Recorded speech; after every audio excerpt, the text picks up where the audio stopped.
So thank you, it's a pleasure to be here in Munnar and envision a future 10, 20, 30 years from now. And what do you see in that future? We could probably have flying cars, or we could have robots take over our lives and kill us.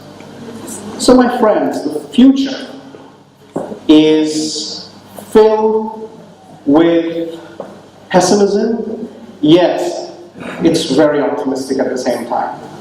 If you were to think about a couple of decades ago and the inventions we have had, some of you weren't born. I wasn't born when some of these inventions were made. The airplane, for example, the electricity, they're fundamental in nature, the internet. The future, in my view, is not that difficult to predict, and I'll tell you and explain why. I've been a student of technology, communication, and marketing for as long as I can remember. And I believe that thinking and seeing the next 3 to 5 years of where we are headed and where you are headed is far more difficult than what we can see 10, 20, 30 years ahead. Now, how is that possible, you would say? The short term muddies our thinking about the long term. And I'm going to talk about a few things today that will help us understand why I say so. So I'm going to talk about 3 things today. The first is digitalization of our physical world. The second is consumption patterns and how they are changing. And the third thing is the inevitability of artificial intelligence. So my friends, if you were to see and look back, these technologies are not too new, but not too old. And if you look at the adoption curve, they are just progressing and they have a long way to go. So if you are in this room who do not deal with technology in the future on a day-to-day basis, this talk is going to help you understand what to look out for, what the trends look like ahead. Let me begin with my first point.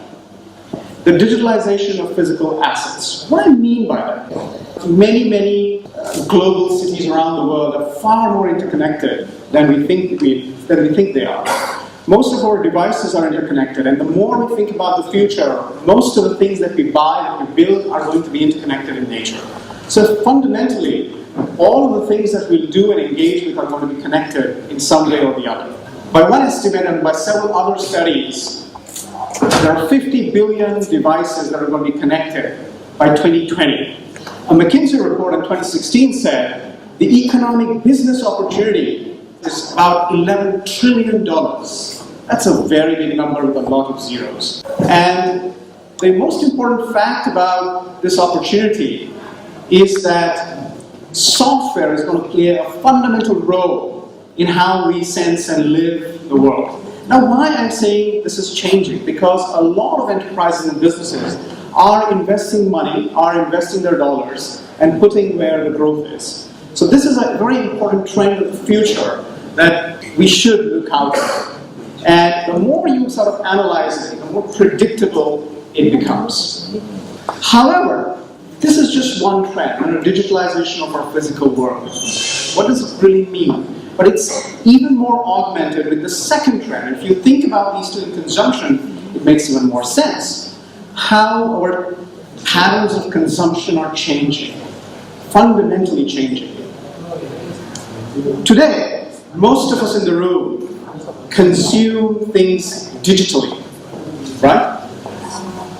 You engage with the world where there's always some level of digital component. As a marketing trend, this is picking up. So as a marketer, I'm very excited about this. Because for the first time in history, you will have companies that are able to create market-creating products rather than just selling and doing marketing in the traditional way.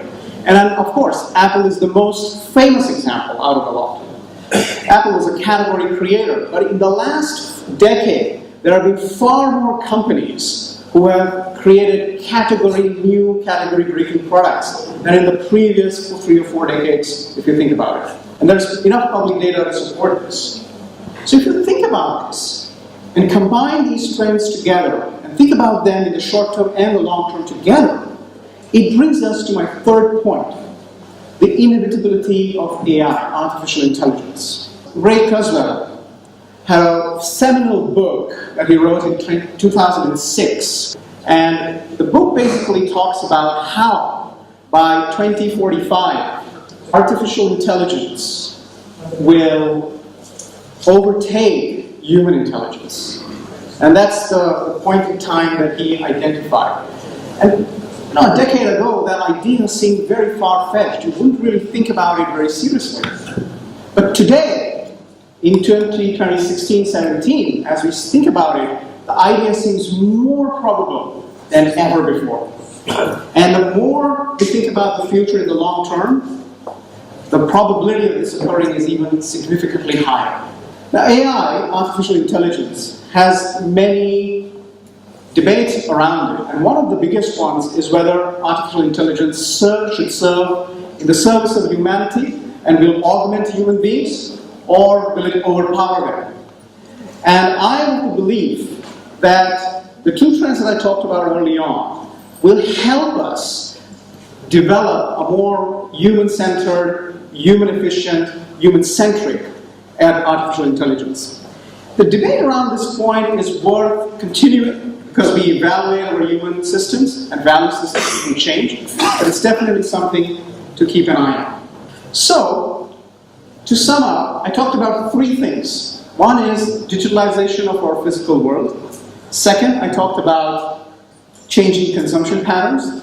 And third, I talked about the inevitability of AI. If I want to go back to what I stated, many of these technologies are still very premature and evolving. And what I would like you to do is not take a 3 to 5 year view to understand how the world is going to change, but a 10, 20, 30-year view. And if you do that, you suddenly understand that the short term muddles the picture, but if you take the long-term view, the future is pretty much inevitable. And the more you understand the product side of things, and the more you understand the technology trends, the better you are in control of what and how you want to see yourself in the future. This talk gives you a basic understanding of what those three trends look like. I would like you to situate yourself 10 years from now, 15 years from now, see yourself where you're headed, and take your seat in the future. Thank you very much.